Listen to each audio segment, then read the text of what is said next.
Good morning, everybody. My name's James, and you're watching the breakfast stream, or if you're listening on the podcast, you're listening to it. It's just gone at 10 a.m.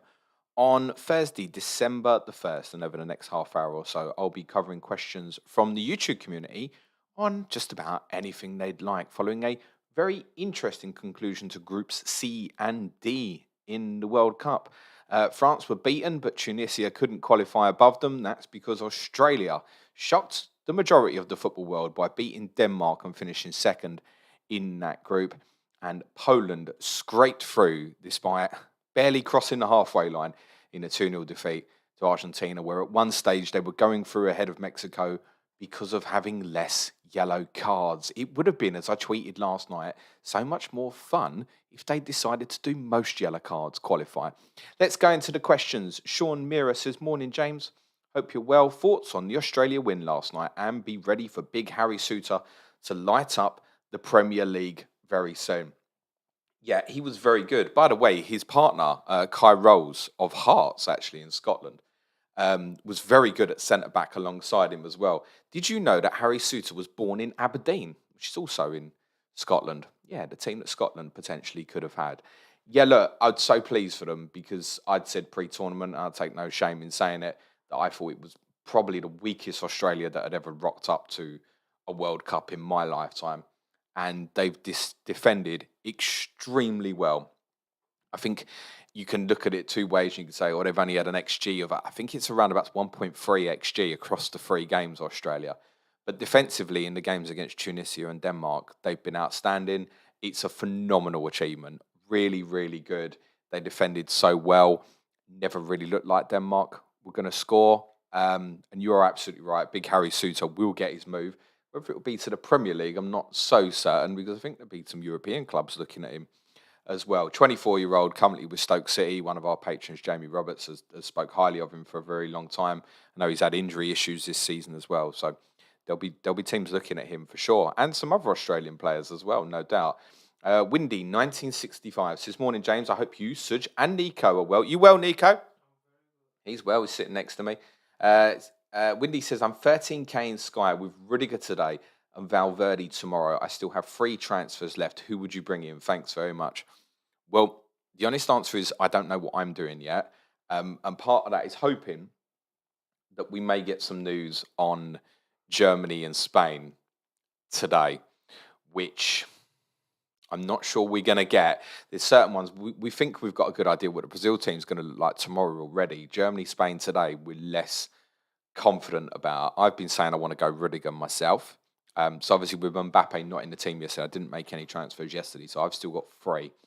I'm up to 550-ish, I think. I've still got the 3 left this week. Rudiger is planned 1, but I may change that. So I'd like to now, with the extra 1, go for another Germany defender. I can't go Rudiger and Schuler. It doesn't work unless I make the 3rd transfer, which I may consider doing. Similar applies if I want to go Jordi Alba instead.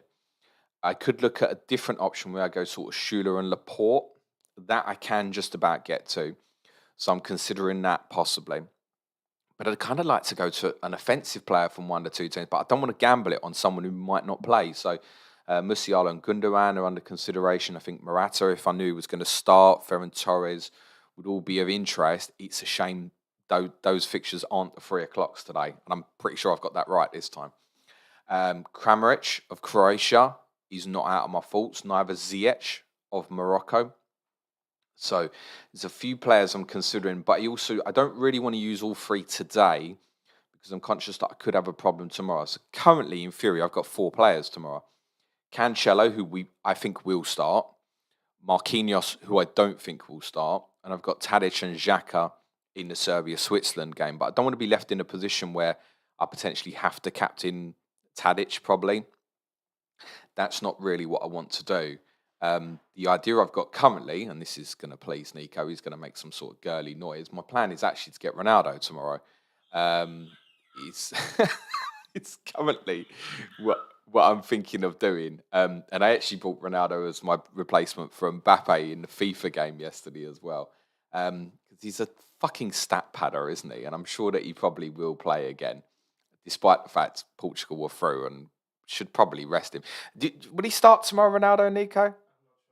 Oh, he's saying he's not sure. So I don't want to leave myself in a bad captaincy position tomorrow. I'm not going to be able to get Bruno Fernandes. That's not going to work because of the setup in Sky. I'm in a 5-3-2 and midfielders are proving problematic. So I'm kind of keeping an open mind at the moment. I think I'm likely to probably go Rudiger and punt something.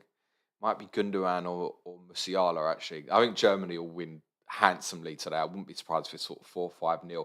I don't see the Spain game going quite that way, but I mean, I've got it down as a 3-0 prediction to Spain. I don't know, is the honest answer, but there's loads of options to the extent that, like, I think we can even consider people like Ziyech. I think Kramaric, even of Croatia, I think they'll beat Belgium today on the counter. I think they'll have too much for them. Going back to KDB is not an option. I wouldn't suddenly be looking to force Lukaku in if he's in the team. He's obviously going to be short of fitness. So there's loads of options today, which means you can get a real split. I'm conscious that Jordi Alba's probably going to be quite popular with the captaincy, I think, as well. And I think a lot of players should be. But I think if we can find that offensive one today, then that's what we should be looking to do. And I'm very conscious of what Nico just said to me about Ronaldo, which may change my plans, where I'll see the Portugal team tomorrow and it might open me up where I look at a defensive option, even like a Pepe if he plays again, for example. Nuno Mendes is out, isn't he? So Rafael Guerreiro will play left back. That might even be a differential one to consider, I think, possibly. So yeah, interesting couple of days in Sky. I have not determined what I'm doing yet. If I know that Spain or Germany team and have confidence in it, I'm likely to go in heavy on it, I think. Jay says, morning, James. I need a Thiago Silva replacement and currently checking out premium punts for a -3. Would you buy Hakimi, Carvajal or Rudiger? I think Rudiger. Carvajal's one I wouldn't be certain would play. Germany are certainly going to pick their strongest defensive lineup and they'll pick their strongest team. But offensively, that could mean a multiple different formations. Changes of personnel. I would go Rudiger, I think, from that. He's the one I want in Sky as well. I think he has the biggest threat from set pieces, etc. So I think Rudiger. Andrew Grondin says, should FIFA give special dispensation to Spain so they can shuffle squad numbers and get Pedro and Gavi into the number 8 and 6 journeys for today's match like they deserve? Take it up with Luis Enrique, I'd say. Yeah, it feels like a crime that Gavi's the number 9, isn't it? It feels like a crime. It's not right.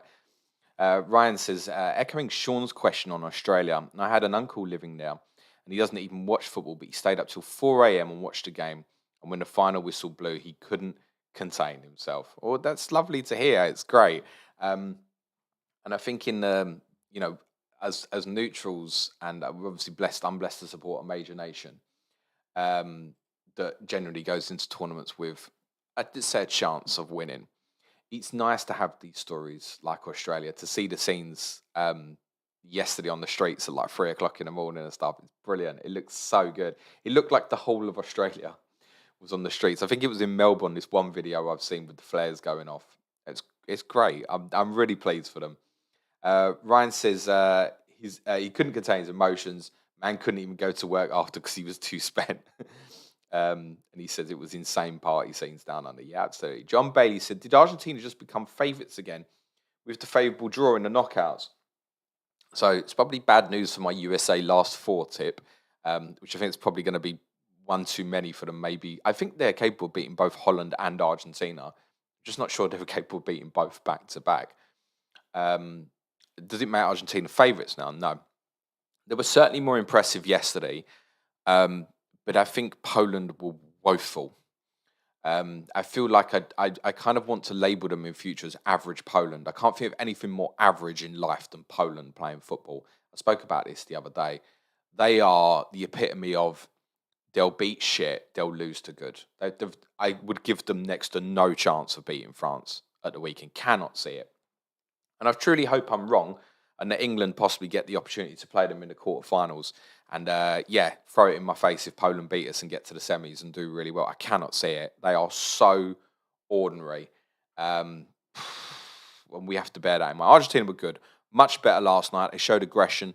I think one of the things that really kind of struck me more last night was that they almost have a home advantage, Argentina. That won't be the case so much if, say, they play Brazil in the semi-final. But in most of the games they have, they're going to have a clear advantage in terms of supporters. I think it was kind of documented Argentina and Saudi Arabia were going to be the two best supported teams at this tournament. Um, so Argentina will have the benefit of that, where games will feel like home games for them. That brings a pressure. I think they showed aggression last night against a team that wasn't interested in showing any aggression.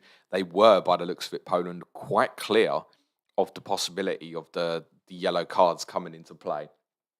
And it was awful watching a football match where only one team really was interested in doing anything. It's horrible watching a team that's 2-0 down. And I understand it. They weren't wrong, by the way, that they got through. They did what they had to do. Awful watch. And I was watching the majority of Mexico once it got to the kind of yellow card stage. Mexico should have done the business, really. Did it make them favourites? It makes them favourites to reach the semi-final, certainly.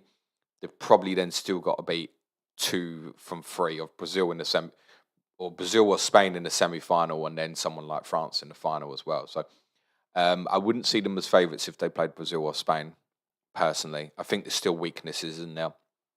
But favourites to get to the semi-final now, yeah, they're very much back in contention, no doubt about it. Jahan Ahmed says, for Senegal, I think 2 winger spots, 1 central midfield spot and right back spot are all up for grabs.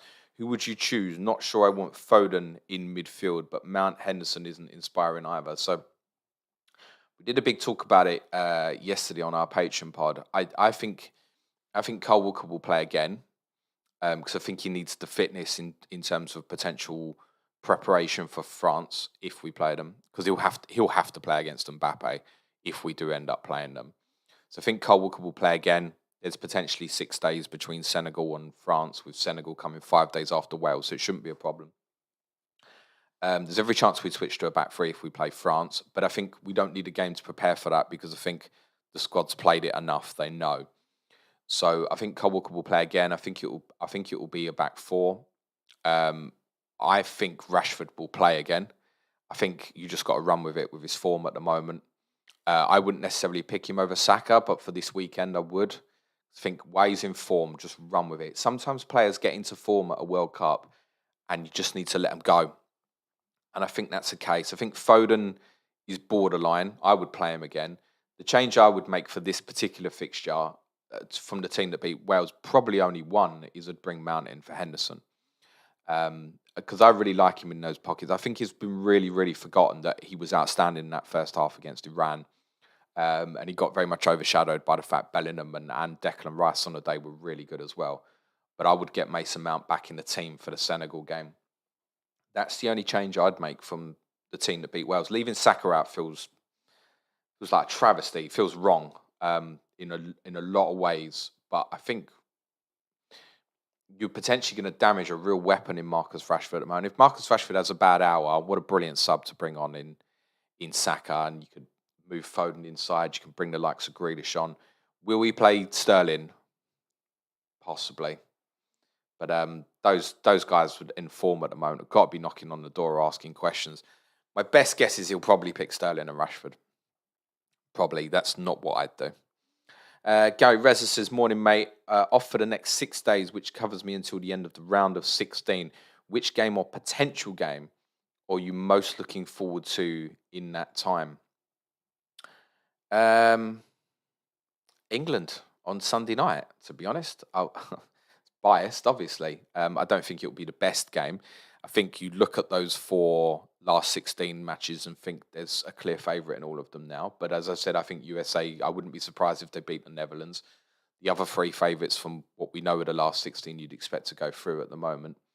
I guess, subject to what happens today, Croatia versus a Germany would probably be the standout, the way it's going to fall into place, I think, at the moment. I think Brazil are likely to have a tie where they'll be heavy favourites. Whether it's Switzerland or Serbia or Cameroon, but I presume it'd be one of Switzerland or Serbia, will give Portugal a challenge, but you'd fancy Portugal strongly. So I think it'd probably be whatever tie Croatia end up with in the last 16. We could have an absolutely mouth-watering set of quarterfinals, which could in theory, be near enough the 8 teams that were favoured at the start of the tournament. It could be very close to that. It could very conceivably be Argentina v Holland, England v France, um, Brazil versus Spain, and Portugal v Germany. I mean, if that's the last 8 lineup, that's pretty mouthwatering. If that's what, and it's possible that we end up with something like that. R2 Carroll says, "Morning, James. If England didn't qualify for a major tournament, who would you support?" No one, mate. I've been there. 2008, we didn't qualify for the Euros. I actually had a flutter on Croatia, so I was kind of following them.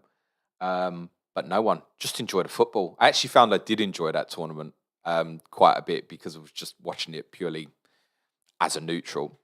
Above average FPL says, "Morning, James. The French showing a significant lack of depth last night. Battered in truth by Tunisia, they were. Does that increase hope of turning them over in the quarterfinals, assuming we both get there?" Well, I think, again, it's obviously dangerous for us to look that far ahead, but it's almost, I know people say, "Oh, it's arrogant, you're talking about France." Now, I think it's almost unavoidable, like in the same way that Argentina and Holland will now be talking about each other. I think it's almost unavoidable to know that it is a serious prospect on what chance do we have. And to be honest, with us as well, since the draw was made, a lot of us were going France quarterfinals is where it could end. So they have vulnerabilities. I'm fairly certain of that. You have to remember they've lost some key players from this tournament, particularly in the midfield area. And I think that's an area where England can exploit. I think they can potentially actually ironically exploit France's left-hand side and force Hernandez back the other way. What they tend to do to compensate for Mbappe a bit is kind of draw Rabiot out from that side and then drop Griezmann into a midfield position. And I think England could have some joy. It sounds weird, but say England could have some domination in the midfield area against France. Weird. But they've got players who obviously could kill us. And I mean, Mbappe could beat us on his own. He can beat anyone on his own if he's at it, which is why if we play him, Kyle Walker would have to play. In terms of the depth, I mean, is that going to be such a big problem? With, again, they'll have 6 days to prepare for us if the game does happen, as will we for them. So I don't think depth comes into it too much, to be totally honest. And I know there's a lot of people who have said sort of England have better depth than France, maybe in terms of the attacking wide players and stuff, but not the rest of the team. You'd suddenly take Rice and Bellingham out of that midfield. My God, we're in trouble. If you took John Stones out of the team, we're in trouble. There's no cover for Luke Shaw, essentially. It's moved Trippier to left back. So I'm not sure that we've got the depth that people think we have, and I'm not sure it'll be such a big issue for France. Fancy Connection says, "Good morning, James. I trust you and your family are well." Yes, we are, thank you. Watching France yesterday, I thought of this question for you. It seems France has a great first 11, but not great squad. England has both. Oh, okay, right. Well, I think I've just answered that question, but thank you, mate. As above average FPL says, lol, basically the same question. Great minds. Tim Crescent says, "Who in your eyes will win player of the tournament, young player of the tournament?" I think it's still quite open in terms of who could win it. I think Mbappe having missed not Mbappe, Neymar missing a couple of games not going to help him if Brazil go all the way. I still think Mbappe. I think France are likely to get to the final. In reality, they'll be favourites if they play England. They'll be favourites if they play Argentina or Netherlands. So I think France, whereas Brazil, Spain quarterfinals, toss of a coin. I think Mbappe will probably win player of the tournament. Young player could even be Gavi or Pedri, to tell you the truth. I'm trying to think if anyone's kind of really burst out from the major nations. No, I think it's probably one of them too. Every chance, actually. Andrew Gonin says, "Are Japan suffering this World Cup for not dancing with the ones that brought you? They had 3 players who did the bulk of scoring in qualifying. One was cut, one reduced to cameos, one now 50-50 starter." In my opinion, Andrew, Japan suffered because they had strong impact players against Costa Rica who should have been starting the game. And they may start with many of those today, like Mitoma, for example, Minamino. I think they just suffered from being shit, in all truth. I think we reflect on the Germany game and go, yep, deserved it. But I think Germany probably had vulnerabilities, were probably shocked when Japan scored and then couldn't turn the game on its head.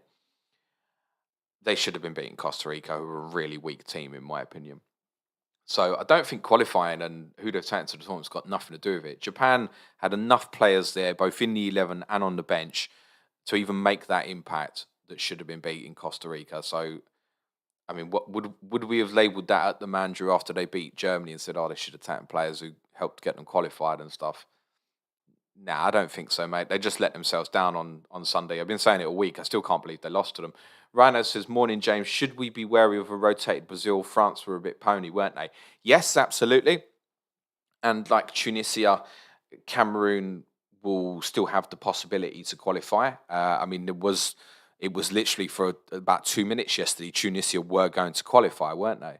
And Australia scored pretty much straight after Tunisia did. So it would probably need what's Switzerland on 3, Cameroon are on 1, aren't they? So if Cameroon get the first goal tomorrow, then it's potentially in their hands, right? If we've got decent goals scored number, which is worth saying. So I presume if they scored first, technically they'd be going through. Anyway, it will change during the day, but yeah, we should absolutely be wary of that. That what's the second string Brazil going to be like? I'm sure the second string Brazil will probably still be good enough, but I think France set a good example yesterday why we should be cautious of that. And it's with that in mind, thinking, oh, can I, in Sky, can I go for a Gabriel Jesus or an Anthony or a Martinelli if I think they're going to play? And actually, I'm thinking, well, if Ronaldo plays, that's different because his mentality is just goals, goals, goals, doesn't think about anything else. So, yeah, we should be cautious of it, which gives an air of unpredictability about it. But I'd expect Brazil to be too strong. That said, I would have expected France to be too strong yesterday, and they weren't. Kezer FPL says, morning, James. What do you think of Poland scraping through last night? The most undeserved second place ever. Felt sorry for both Mexico and Saudi Arabia. Well, at the end of the day, neither Mexico or Saudi Arabia particularly deserved to qualify either. As much as Saudi Arabia were fun against Argentina and Poland, they got well beat last night. And Mexico showed nothing in the first 2 games to warrant qualifying either. So, look, Poland got through. I've already spoken about it. It's a bit shit. I've got nothing else to add. They are average Poland. Above average FPL says, given what we've seen from each of the group winners so far, how long until England fans accept Southgate is an excellent manager of tournament football? He goes on to say, inarguably, rank-wise, the toughest group on paper, we cruised it. I'm not going to buy this toughest group on paper, mate.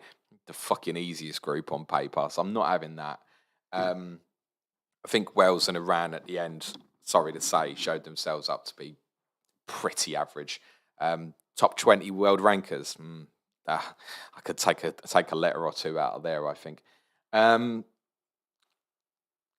Gareth, I'm in full support of. It's one me and Suj spoke about yesterday again, that I'm in full support of him. We had a question, who do you want to manage the next tournament for England? Gareth Southgate. We're both automatic on that. There isn't an obvious replacement right now, unless you wanted to go down the route of hiring a Thomas Tuchel for one tournament or something before you wait for a Potter or Eddie Howe. There aren't options. It's a common, get him out. Okay, who do you want in? And that's what I say to people. Tag me on Twitter and say, this is who I'd want to replace Gareth Southgate. Fine, crack on. But I don't think there are obvious options, certainly not that English at the moment. So the players seem to adore him. They play for him.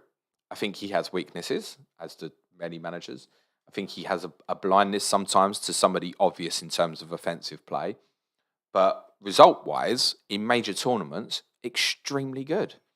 People say, oh, yeah, good fixtures. Yeah, we had a good last 16 fixture in 2016. That didn't go so well. We had a great group in 2010. That didn't go so well. We got beat as soon as we played a good team.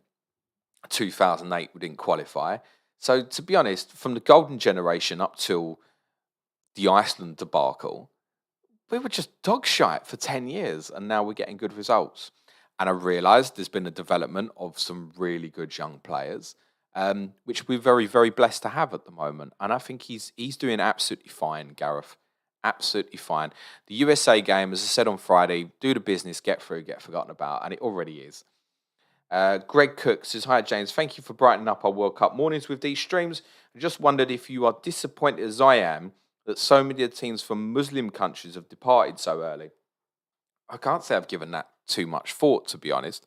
I I wouldn't necessarily know which countries are and which countries aren't Muslim in many of the cases, if I'm totally honest. Um, so I'm not giving that too much fault. I think it's possibly going to be quite surprising. We're maybe going to end up in a situation where no Asian nation qualifies. It's going to be quite surprising. Morocco have obviously done great. I think it's probably a real shame for them that they're likely to meet Germany or Spain in the knockouts. Probably going to be Germany, as I think that they will probably unfold. I think. Um, yeah, I've not given that much fault. Sorry. Joe Matthews says, "Morning, James. Next to Rudiger, who would be the obvious captain today?" Schürrle's decent if we know start, but it goes for many. I think many of the Germany Spain options will be great today. It's desperately don't want to punt one who's not going to start.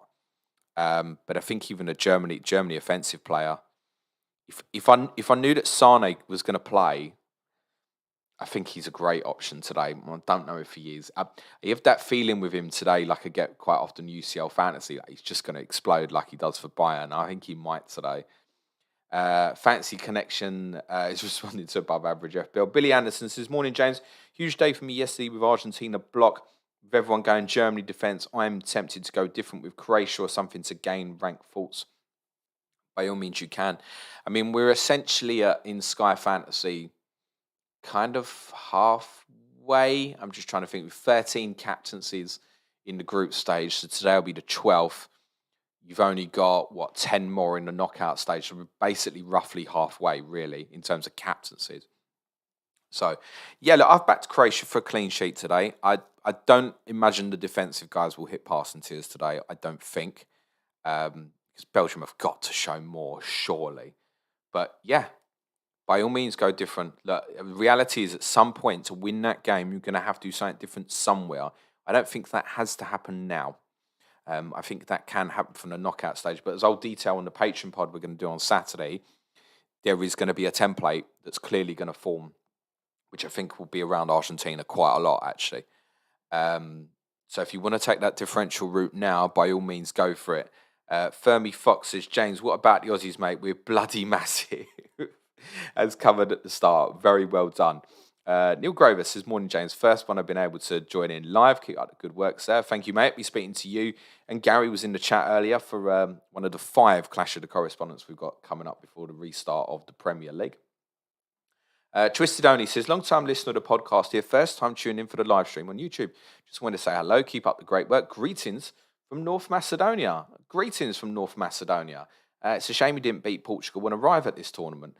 Ryan Renfrey says, "Morning, mate. Thanks for doing these morning streams. I'm looking forward to the SkyPod 109th with 3 transfers left. Who would you bring in? I have Musiala, Modric, Perisic today, Marquinhos and Vinicius tomorrow." So I think you've got to hold one back. Perisic is not a player I've ruled out for today either, by the way.